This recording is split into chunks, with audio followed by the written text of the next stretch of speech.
સુરેન્દ્રનગરમાં કાયદો વ્યવસ્થાની પરિસ્થિતિ દિન દહાડે કથળી રહી હોય તેવું લાગી રહ્યું છે।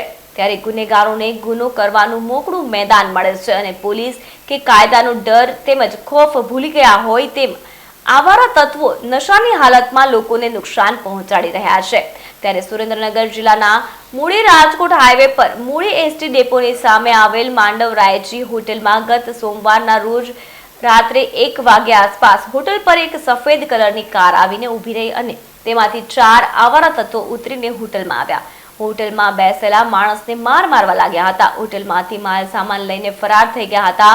તેમજ હોટલના સંચાલકે જણાવ્યું હતું કે આ શખ્સો દારૂના નશામાં ધૂત હતા અને આ બાબતની જાણ પણ મૂળી પોલીસ સ્ટેશનમાં કરવામાં આવી છે। તેમ છતાં 5 દિવસ જેટલો સમય થયો હોવા છતાં 4 શખ્સો પોલીસ પકડથી હજુ પણ દૂર છે। ત્યારે હોટલના માલિક દ્વારા જણાવવામાં આવ્યું કે 5 દિવસ થયા હોવા છતાં અત્યાર સુધી કોઈ જ કાર્યવાહી પોલીસ દ્વારા કરવામાં આવી નથી અને એફઆઈઆર પણ નોંધવામાં આવી નથી। તેથી પોલીસ પણ શંકાના દાયરામાં આવી ગઈ છે। ત્યારે સંચાલકની એક આશા પોલીસ તંત્ર એક્શન મોડમાં આવે અને આવા આવારા તત્વોને તાત્કાલિક જેલ હવાલે કરી કાયદાનું ભાન કરાવે। આજે સોમવારની રાત્રે 1 વાગ્યામાં આવ્યા 4 જણા વ્યક્તિ।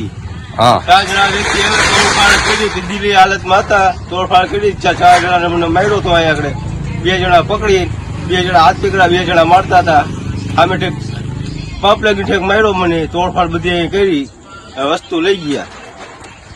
પછી તમે કઈ આગળની કાર્યવાહી કરી? એમાં પોલીસ સ્ટેશને કઈ ફરિયાદ નોંધાવી? શું કર્યું? સાંજે રખાવી, ફરિયાદ કરીને આવ્યો હતો। હા, તો એનું શું તમે ફરિયાદ નોંધાવી? તો એફઆઈઆર તમારી દાખલ થઈ ગઈ છે કે નથી થઈ? એ તો કઈ ખબર નહીં સાહેબ। 3-4 દિવસ છે, કઈ જવાબ નહીં એવો।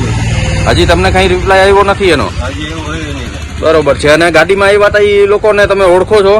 આમ જોયે ઓળખી જાવ। બરોબર છે। કેટલા લોકો હતા ટોટલ? હતા 4 જણા। 4 જણા હતા। કેવી ગાડી લઈને આવ્યા હતા? સફેદ કલરની। સફેદ કલરની ગાડી હતી। ઓકે, નંબર યાદ છે તમને કઈ?